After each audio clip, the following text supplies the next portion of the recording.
Thank you, Rabbi, for those beautiful words of introduction. Indeed, if you like the Rabbi, I'd be very happy to be blamed for it. And it's a pleasure to come back to the shul and to see it so refurbished and to see it so beautiful. The floors look amazing, as do the new chairs. And Be'ezrat Hashem, I hope that this shul continues to flourish, not just in its physical entity, but of course above and beyond it and everything else that you do. And it's a pleasure to see so many familiar faces that came together on this evening, which, as the rabbi said, is a loaded evening. On the one hand, we're finishing a very hard day of Yom Hazikaron, and we'll add to that today was not an easy day in Israel, above and beyond the hardship of Yom Hazikaron with the fires and everything else that's happening, and it really seemed like the country was on fire. And with a very, very dramatic transition into the festive day that we're about to go into. And indeed, that's exactly what the rabbi asked me to speak about, and that's exactly what I wanted to speak about. I'm not going to speak about the war because I'm not any smarter than you about the war. The only thing I have over you is that I have a son that's a fighter. That's it. But I really am not an expert on war, on security. What you read in the papers is what I read in the papers. I know as much as you. I'm going to speak about something else that I think that I'm more of an expert on, and that is not the war between us and our enemies, but rather the internal war in Israel. And allow me to begin from this past Friday.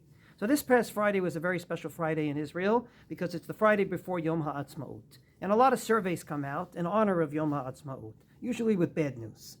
And here is one of the bad news surveys that came out from Channel 12 News this past Friday. They asked the typical Israeli the following question: what, in your opinion, is the biggest threat to Israel's independence right now? In other words, you live in Israel. What is the biggest threat to your independence in Israel? What do you think the majority of Israelis answered? Now, I remind you, we're in the middle of a war since October 7th, 2023. There's still hostages alive and dead in the hands of the Hamas. What do you think the majority of Israelis said was the biggest threat to their independence? The Haredim, no. The draft issue is a big issue. It's causing terrible strife, but it wasn't a threat to their existence. Lack of unity. Thank you. Your name? Devorah. Devorah says 68% answered that the internal wars between Jews and Israel, what's called in Hebrew the Kera Hapnimi, the internal tear, is the biggest threat to the state of Israel. Only 24% said it was the security situation. And that, in my opinion, is very telling as to where we are on this eve of Yom Haatzmaut, 77 years since that amazing day. In other words, how are we going to live together?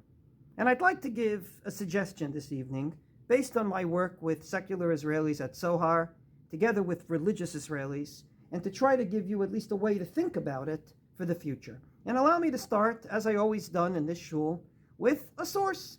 And that's a source you all know. It's in Parshat Tetzaveh. We read it a few weeks ago. It's about the Grand Kohen. The Grand Kohen is a religious leader. And obviously, if he's a religious leader, he can tell us a lot about how to be good Jews. So, the Grand Kohen is a religious leader. He's living in the Beis HaMikdash most of his life. And says, the Psukim in Parshat Tetzaveh, right on the top of your source sheet, that there's 2 ornaments of his 8 ornaments that he has to wear tamid. What's tamid? Always. When he comes in, he has to wear 2 ornaments. The first is the tzitz. The tzitz is on his forehead. It says the words Kodesh LaHashem, sanctified to God, that he has to wear on his head all the time, as you could see, V'haya al mitzchot tamid, leratzon lahem lifnei Hashem. The second ornament that he has to wear tamid all the time is not the tzitz, but also the choshen. What is the choshen? The choshen was the breastplate that he used to wear here. It had on it 12 stones commemorating the 12 tribes of Israel. And it says in the Psukim, and I quote, V'nasa Aaron, and Aharon must carry et Shemot B'nei Yisrael, the names of all the Jewish people, V'choshen hamishpat al libo b'vo'o el HaKodesh, on his heart when he comes in to work the holy work in the Beis HaMikdash. I'd like to say that every time the Grand Kohen comes in to work on behalf of the Jewish people, he has to have two things. He has to care about Judaism and about the Jews. The tzitz, the mind, tells you how to act as a Jew. How high to pick up the Kiddush cup, how to shake the lulav, how to clean the house for Pesach, how to eat the matzah reclining, how not to recline for the maror. All of that, the brain has to go ahead and tell you what to do. That's the tzitz. But what's the second thing the Grand Kohen wears? The choshen on his heart. Namely, it's not just about Judaism, but it's about those 12 stones that basically are a symbol of the Jewish people because they're the 12 tribes. If we are equally concerned about Jews and Judaism, we're doing our job. But pre-October 7th, 2023, that was not the situation in Israel. Pre-October 7th, 2023, there was a group of Jews that said, there is Judaism in Israel, all in all. It's very difficult in Israel not to find kosher food. I'll tell you a little story. There was a lady that came to a rabbi in Petach Tikva and said, listen, Rabbi, I want to kosher a milichik dish to a fleishik dish. So the rabbi said there's an ancient Ashkenazi custom not to do that except for Pesach. So you don't mix up things in the kitchen. But there's one solution. If you buy treif meat and you cook the treif meat in the pot, then you can kosher it. So the lady said, thank you. And she went out. 2 days later, she comes into the rabbi's office and said, Rabbi, I looked high and low all over Petach Tikva. I looked in every store. You know what I couldn't find? Treif meat. There's no treif meat. Quite frankly, there is a country that's days of vacation are the following days. Shabbos, Yontiv, and Chol HaMoed. And Yom Haatzmaut. I'm missing a day off. In your honor. I'll get a barbecue, don't worry. The rabbi said something about barbecues, July 4th and Memorial Day. No, July 4th, our July 4th, yes. My dear friends, it wasn't enough for a group of politicians that there's so much Judaism in Israel. It wasn't enough for them that there's no chametz sold in public on Pesach. They said, no, we got to stuff more Judaism down people's throats. So we're going to make a law that says that you're allowed to check people's backpacks for chametz when they come into hospitals. When you come to the kotel, I don't care if you're Jewish, not Jewish, secular, non-secular, very religious, little religious, it's a place of solemnity. There has not been a case where someone came to the kotel and dressed inappropriately. Didn't happen. But there were certain politicians that said, not enough. We need to make a law that if you come immodestly dressed to the Western Wall, you'll get 2 years in jail. In other words, their concern for Judaism was a little too high. They weren't equally concerned about the Jews. So what do you think happened? There was, for every reaction, there's a counter-reaction. So instead of the Seder night being a beautiful night that year, there was a whole movement that we could not stop, in which there was picnics of pizza at every hospital. Bidavka, you want to check our backpacks? We're going to make a picnic with chametz on the night of the Seder. You want to make a law about immodest dressed at the kotel? No problem. For the first time in history, they caught a lady come with a bikini to the kotel. And this was the situation in Israel pre-October 7th. Unfortunately, what happened was that the concern for Judaism went too high at the expense of the Jews and vice versa. And then that we were on the brink of civil war. If you want to know when it really came to a head, it was 2 weeks before October 7th. What's 2 weeks before October 7th? So remember the Jewish calendar, Yontivs, Yomim Tovim always come out late, always come out early, they never come out on time. So we have a Rosh Hashanah, Yom Kippur, Sukkot, Shmini Atzeret. So 2 weeks before Shmini Atzeret is when the war broke out, was Yom Kippur. What happened on Yom Kippur that year? For the first time ever, Minyanim were attacked in Tel Aviv, violently. Jews against Jews, telling them to get out of Tel Aviv. We don't want your religion. Take your religion and get out of here head first. Part of our Minyanim and Soar were attacked as well. We were literally on the brink of civil war between what I call the faction of Judaism and the faction of Jews. And then that terrible day happened. And on that terrible day, we saw something that we've never seen before. We saw an actual uniting front of Jews and Judaism. Stories started to come out about the heroism of that day, literally leading to where we are right now between Yom Hazikaron and Yom Haatzmaut.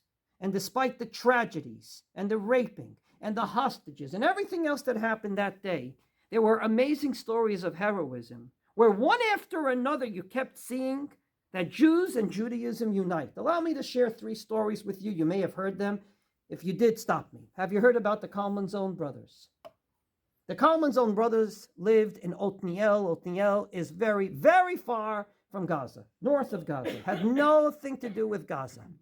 It happened to be that Elchanan Kalmanzon, Hashem Yikom Damo, is the head of security in Otniel. So he has his beeper on every Shabbos. And he saw what was happening. He put on his uniform. He told his brother, I'm going down there. His brother says, wait 2 minutes. He put on his uniform. He says, I'm joining you. They were joined by a nephew. They go down there. I don't have to tell you the actual chaos they found. They found a Jeep that was just there. Obviously, the people who were in it were killed, with the keys still in. They went into Kibbutz Be'eri, which I'm sure you heard of, getting shot at, saving family after family. This is what happened. They went into a family, they saved them, and then they went back in. Now, when they went back in, it's not like the terrorists said, welcome, we're so happy to see you again. They were shot out again and again. They did this for hours and hours until 7:15 a.m. They said one more house, and that's where, unfortunately, Elchanan Kalmanzon was killed by a terrorist. Well, his brother tells the following story. Every home had no idea when they knocked on the door and said, hey, we're here to save you, if they're friend or foe. This was the conversation they had with kibbutznikim in Kibbutz Be'eri. Now, I remind you, Kibbutz Be'eri is not exactly a religious kibbutz. As we like to say in Israel, it is the left wing after you take a left. They knock on the door, they say, we're Israelis, we came to save you. The people inside the sealed rooms, holding that lever up, said, how do we know you're Israelis? They say, well, we're speaking Hebrew. They said, well, Arabs speak Hebrew. What day is it? It's Shmini Atzeret, it's Simchas Torah. What was yesterday? Hoshana Rabbah. What's that? I have no idea. This goes on for minutes. Finally. The people inside said, we're going to start a pasuk, you finish it for us. Shema Yisrael.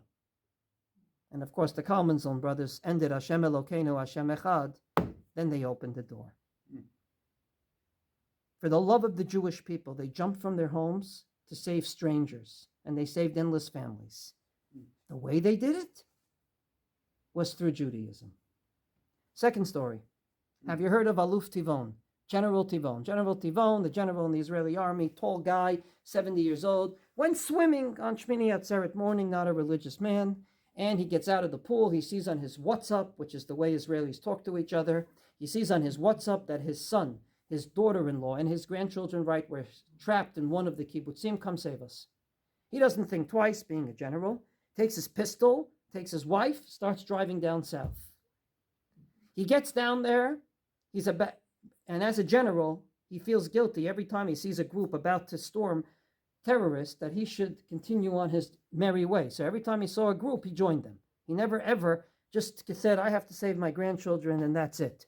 He joined every group on the way. So the first group he joined, he's about to storm with them. Now, he's a general. He's a big general. He's haven't stormed terrorists for years, but I guess you don't forget, like driving a bike.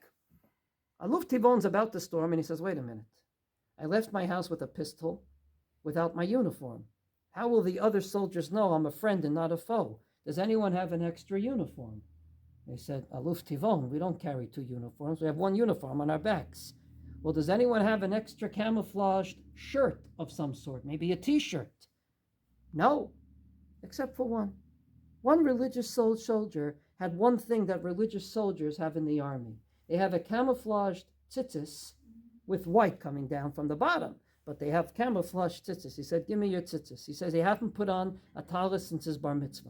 Wow. He puts on the tzitzis, and he wore it all day until he successfully got to the kibbutz, where he saved his son, his daughter-in-law, and his grandchildren. He said, those tzitzis were on me all day. It was the only camouflaged something I had that I could basically identify as a soldier.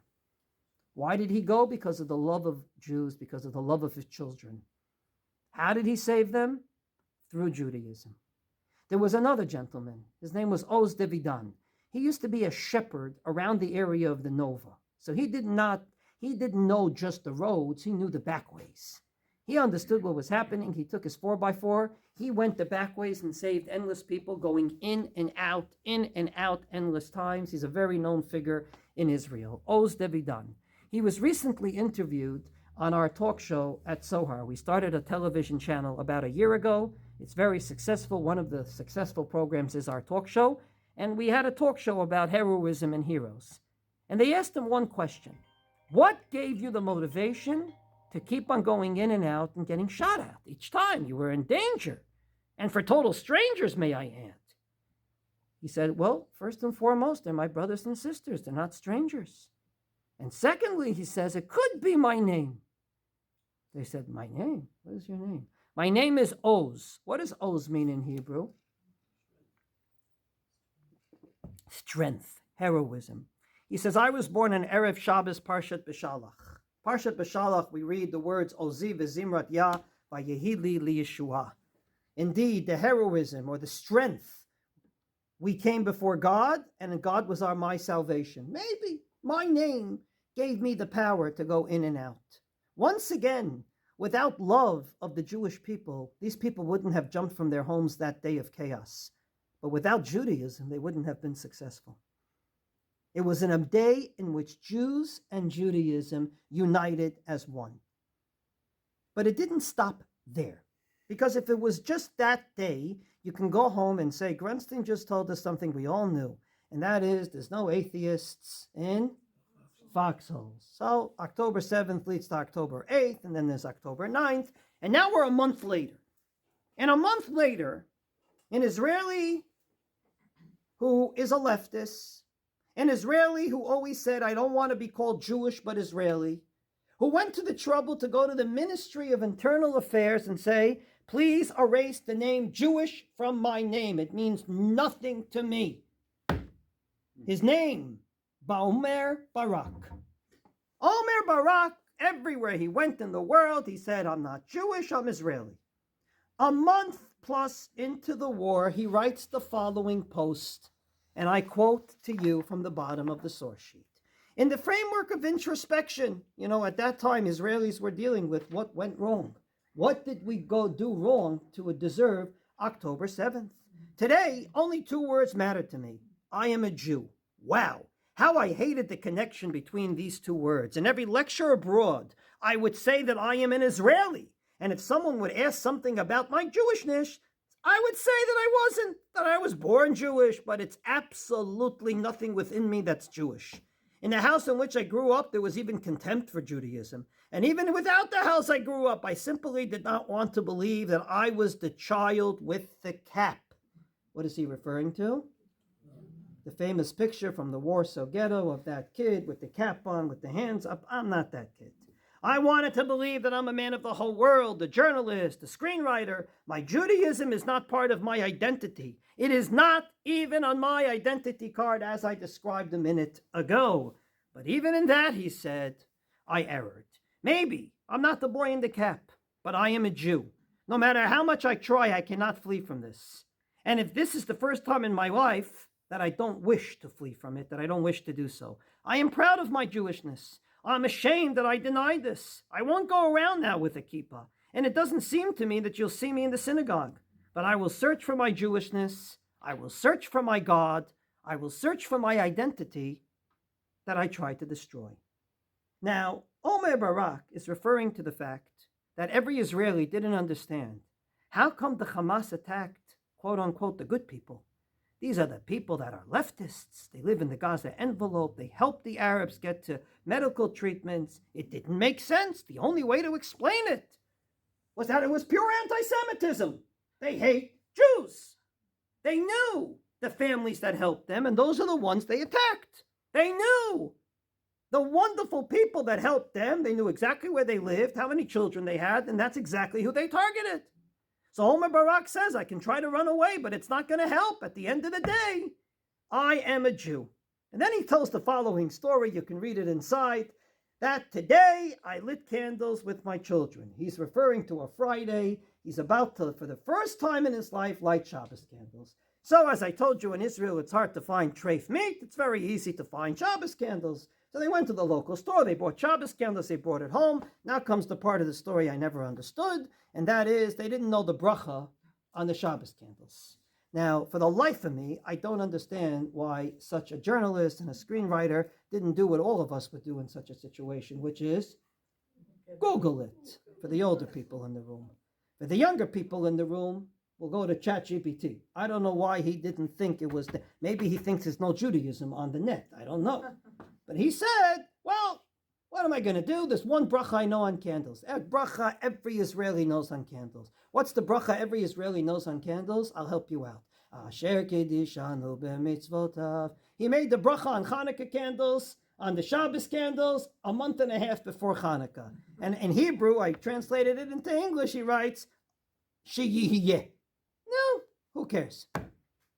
And then he ends by saying, I don't know if I'll do this every week. I don't know where this journey will take me. I do know that I am Omer Barak, author, journalist, screenwriter, Israeli, and Jew.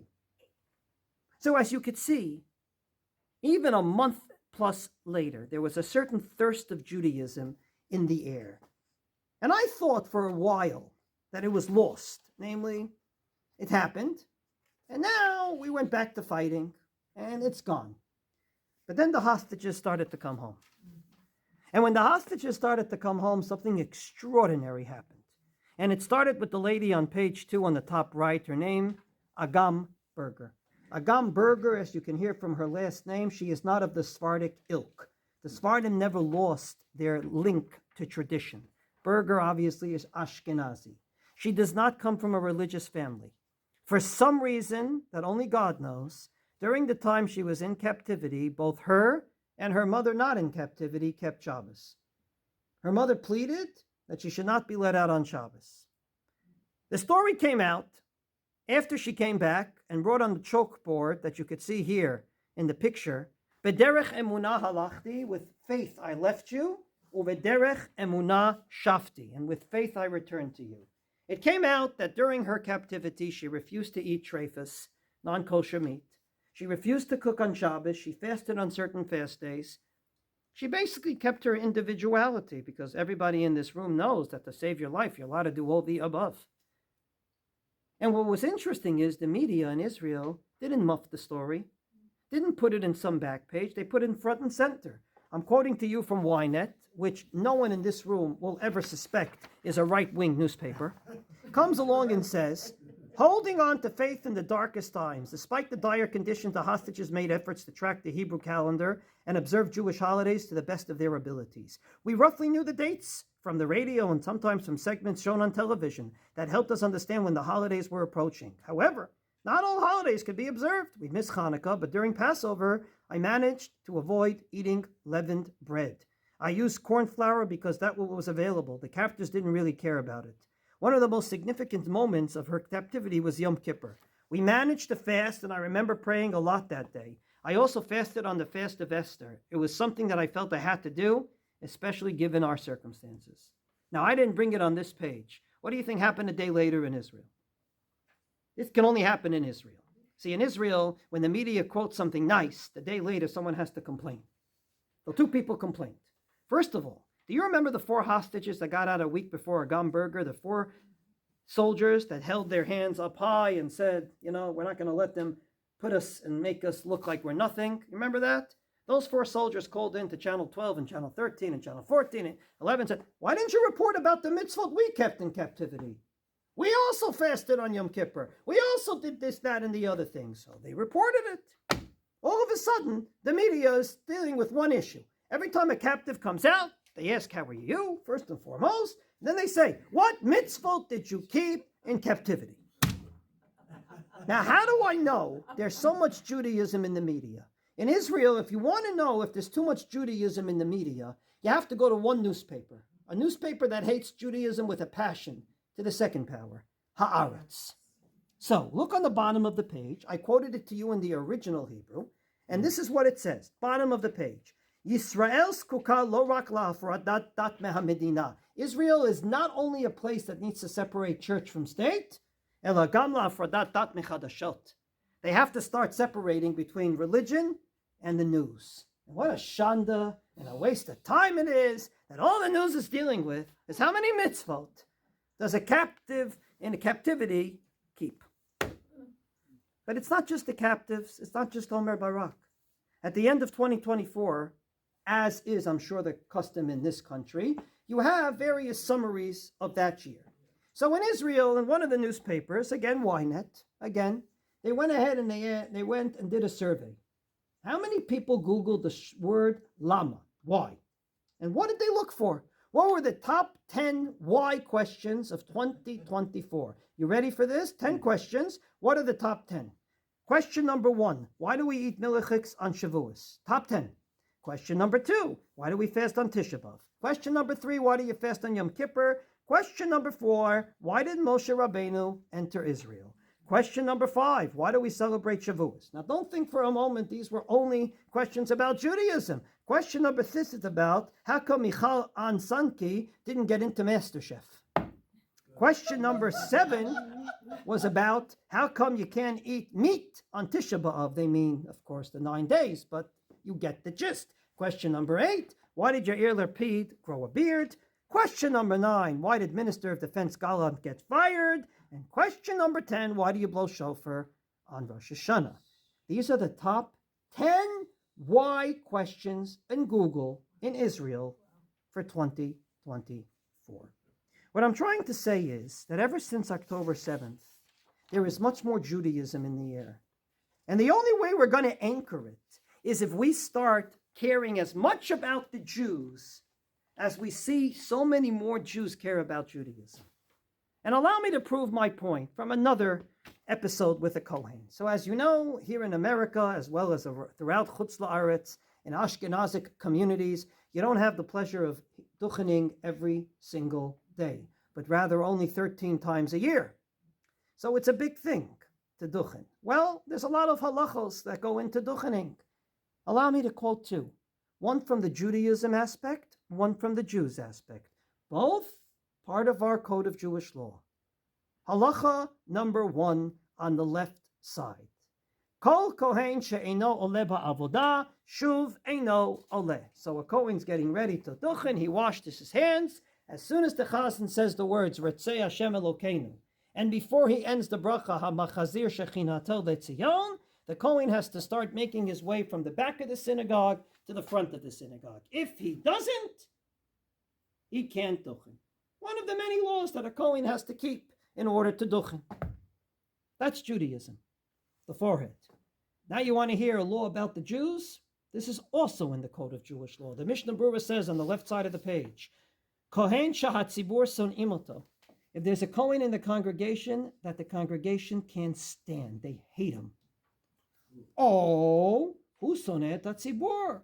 Or he hates the congregation. Says the Mishnah Berurah, the Chafetz Chaim, sakanahu lakohen im yisak kapav. It is an actual danger to this poor kohen for him to get up there and duchen. Everybody here knows why. How does the kohen end the bracha before he duchens? HaMevarech et Amo Yisrael be'ahava, with love. It's not enough to love Judaism and to make sure to wash your hands and to come up to the Aron Kodesh on time. You have to also love the people that you bless. And indeed, there's once a year where the Kohen Gadol is the main event, and that is Yom Kippur. His avoda in the Holy Temple is the main event of the day when there was a temple. Well, it's very interesting that when we try to imagine and in Musaf say what the Kohen Gadol used to do on this day, and hopefully will do in the future, it ends with the following words. At the end of the whole Seder Avoda, after it talks about what he did with his sacrificial work, it says the following words. Al kein berachamecha arabim, and therefore God, with your great mercy, natata lanu et Yom Tzom HaKippurim hazeh, you gave us this day of Yom Kippur. What's Yom Kippur? The author of that part of the service says, here's how I'm going to define Yom Kippur for you. You ready? First of all, Judaism. Yom Asur B'Achila, Yom Asur B'Shtiyah. It's a day in which you're forbidden to eat and to drink and to wash and to anoint yourself, etc. left side of the page. Now let's go to the right side of the page. It is also a day, he says, Yom Simat Ahava Vereut. Anyone want to translate? It is a day of love and camaraderie. Yom Azivat Kin'ah V'Tacharut. A day in which we leave behind jealousy and competition. So Yom Kippur is not just about getting close to God, getting more Jewish. It's also about getting closer to the Jewish people. Imagine a whole day in which we spend in shul with our fellow Jews. So as you could see from these two sources, as well as the one at the beginning, to be a Jew in the year 2025, we have to have the tzitz and the choshen. We have to have the mind that cares about Judaism, but we also have to have the heart that cares about the Jewish people. And ultimately, in my humble opinion, as we get into Yom Haatzmaut at these very moments, I believe that the way that Israelis will live together in peace and harmony is only if every Israeli every morning says, I love Judaism and I love the Jewish people. Now, how much Judaism they will take, as Omer Barak writes, it's up to their freedom of choice. God gave every Jew freedom of choice. I always say Judaism is like a buffet. I like buffets. When you go to a Pesach program, the biggest blessing is a buffet. Because for the organizers of the program, nobody complains at a buffet. When they serve the meal, half the people complain they're not being served, and half the people are complaining they're being served too fast. But when you have a buffet, no one complains. I like buffets. I ran a communal Seder this year. There was a buffet. It was a pleasure. Pleasure. Now we go to the buffet. Everyone knew. They get up. 2 minutes later, the food's on the plate. It was wonderful. I like buffets. Judaism is a very large buffet of 613 biblical commandments, many more rabbinic commandments, endless customs, and yes, endless superstitions as well, of shapes, sorts, and sizes. I'm sure you've heard of many of them. How much you take of it is up to your freedom of choice. Our job is to make it accessible. First and foremost, I love Judaism. Second of all, I love the Jewish people. That's the Kohen Gadol with his tzitz and his choshen. That's the Grand Kohen working on Yom Kippur. We sum up by saying he fasted, he did everything he was supposed to do in terms of Judaism, but it had to be done with ahava v'reut. It had to be done with love and camaraderie, leaving behind all competition and all jealousy. And that's exactly why, to this day, every time a Kohen duchens, on the one hand, he has to be careful with all the laws of duchening in Judaism, but on the other hand, he has to love everyone in the congregation as well. And if we do that, then in my opinion, we will, as Israelis, be able to live together. We'll disagree, we'll have debates, we'll still have elections to Knesset with different parties, but there won't be that strife that existed before October 7th. And allow me to end with the following note. We have been zoche in this generation to see a state of Israel come into formation, and despite endless challenges to its existence, especially in the last year and a half, it is still existing, it is still flourishing, it is still there for you to visit and hopefully to live one day. I want to end with the following note. If you forget everything I said this evening, then you hopefully will remember this. So the captives in captivity said that they tried to get a Jewish calendar.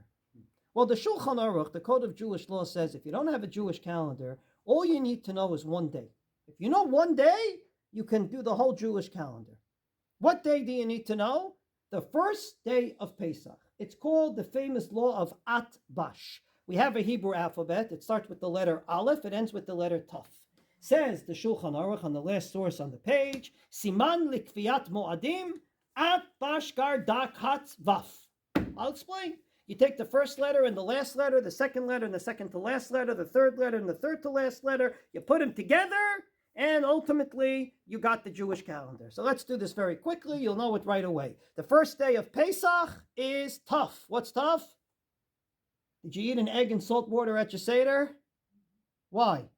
Because the night of the Seder is always the night of Tisha B'Av. And a few months from now, Tisha B'Av will come out on Saturday night. So indeed, the Seder was Saturday night. Aleph equals Tav. Bet equals Shin. Second day of Pesach is Shavuos. Look on your calendar. Second day of Pesach this year was Monday. Guess when Shavuos is going to be? Monday. Third, Gimel equals Reish. Gimel, the third day of Pesach equals Rosh Hashanah. Dalet equals Kuf, which is a little hard. Kriyat Torah, he's referring to Simchas Torah here outside in the diaspora. Namely, Simchas Torah this year will be on Wednesday. So I go further. Hey equals Tzaddik. Hey, Thursday equals Tzaddik Tzom, namely Yom Kippur. Vav equals Purim last year. I don't know how that helps you for the calendar this year, but it's Purim last year. Indeed, this year, Purim came out on Friday. It was indeed a very interesting, complicated Purim for many, many Jews. Purim on Friday. That's where the Shulchan Aruch conks out. That's it. Shulchan Aruch, Rav Yosef Karo, living in the 16th century in Tzvat. That's all, and as far he got. I am happy to report this evening that we are Zocha in our generation to add two things to this list. One is already in existence. We just have to add a date. The other, we can add. Everybody ready? Bet, I said, equals Shin. Second day of Pesach equals Shavuos. You know what else it also equals? Shichrur Yerushalayim. Jerusalem Day. The day in the 6-day war that we got back the old city of Jerusalem will always be the second day of Pesach. Namely, Yom Yerushalayim this year is Monday, as is, a week later, Shavuos. That's cute. Now comes the real part. Where did the Shulchan Aruch conk out? At Vav, right? That's it. Vav equals Pei. That's all I got. Now let's continue the list one more. Zayin, according to his order, equals Ayin. The seventh day of Pesach, Shvi'i Shel Pesach, equals Ayin. Yom Haatzmaut. Ladies and gentlemen, when does Hey Iyar, the 5th of Iyar, come out this year? Shabbos. Look next year. It will come out the same day. Hey Iyar is always the 7th day of Pesach. I don't believe in coincidences in a world of divine providence. And therefore, I think it's an absolute miracle that there's a state of Israel. It's a bigger miracle that we have ancient Jerusalem in our hands. And it's no coincidence that we can very naturally continue this list one more letter in our generation. But we have to be worthy of it. We have to not just look at it and say, great, wonderful. We have to do something about it. And we at Zohar have tried and continue to try to do everything possible to anchor this love of Judaism and translate it into also love of the Jewish people. And allow me to give just one example of many to end with and to tangibilize. I don't think that's a word in English, but I just made it up. To make it tangible for you to understand how these things work. So as I mentioned to you, we were Zoche a year ago to open a television channel on the web. We're in negotiations now to put it on TV. It's on demand now. It's called Mashav, MASHAV.TV. Whoever understands Hebrew can watch it. We made a television channel with Judaism. Most of the people there are not religious. Not the anchor on the talk show, not the people that do the reality shows.